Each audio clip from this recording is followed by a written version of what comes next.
ધાંગધ્રા પંથકમાં ગેરકાયદેસર ખનન કરી રેતી ચોરી થતી હોવાની અનેક ફરિયાદોને આધારે સુરેન્દ્રનગર ખાણ ખનીજ વિભાગનો સ્ટાફ બરાડા ગામે છેલ્લા કેટલાક સમયથી ચાલતા રેતી ચોરીના પ્લાન્ટ પર ત્રાટકી હતી।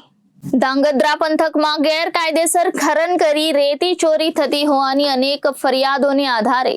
સુરેન્દ્રનગર ખાણ ખનીજ વિભાગના સ્ટાફ બરાડા ગામે છેલ્લા કેટલાક સમયથી ચાલતી રેતી ચોરીના પ્લાન્ટ પર ત્રાટકી હતી, જેમાં ગત 6 જૂનના રોજ સુરેન્દ્રનગર જિલ્લા ખાણ ખનીજ વિભાગની ટીમને ધાંગધ્રા તાલુકાના બરાડા ગામે ચાલતી રેતી ચોરીની બાતમી મળતા જ ટીમ દ્વારા દરોડો કર્યો હતો। જે દરોડા દરમિયાન રેતી ચોરી કરતા ખનીજ માફિયાઓ ખાણ ખનીજની ટીમને જોઈને ઊભી પૂંછડીએ નાસી છૂટ્યા હતા, પરંતુ સ્થળ પર હાજર રેતી કાઢવા માટેનું હોડકું અને પાસ પરમિટ વગરની રેતી ભરેલું એક ડમ્પર ખનીજ વિભાગના હાથે ચડી જતા બંને વાહનોને જપ્ત કરી ધાંગધ્રા તાલુકા પોલીસને સોંપી આગળની કાર્યવાહી હાથ ધરી હતી। Bureau report Janadesh news Surendranagar.